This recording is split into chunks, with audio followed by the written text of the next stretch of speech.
সত্যি ব্লগ। আজকে যাব গোসল করতে।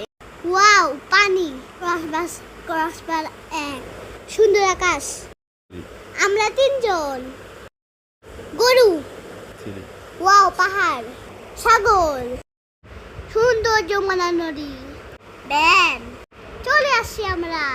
ওয়াও, কত সুন্দর পরিবেশ। ওয়াও, কুস্তিরি। এখন আমরা গোসল করব। লাভ দিল, একটা ছবি উঠলাম, আবার লাভ যাম। একটু সাঁতার কাটি। দুষ্টু বাচ্চা, ওরে বাবারে, ওই পাশে আবার একটা লাভ দিলাম। দেখো আমরা কোথায়, ওই দূরে যা লাভ দিলাম, দেখো কত দূর। ওই ওই গোসল শেষ, চলে যায়। ওয়াও, আমার রয়্যাল এনফিল্ড।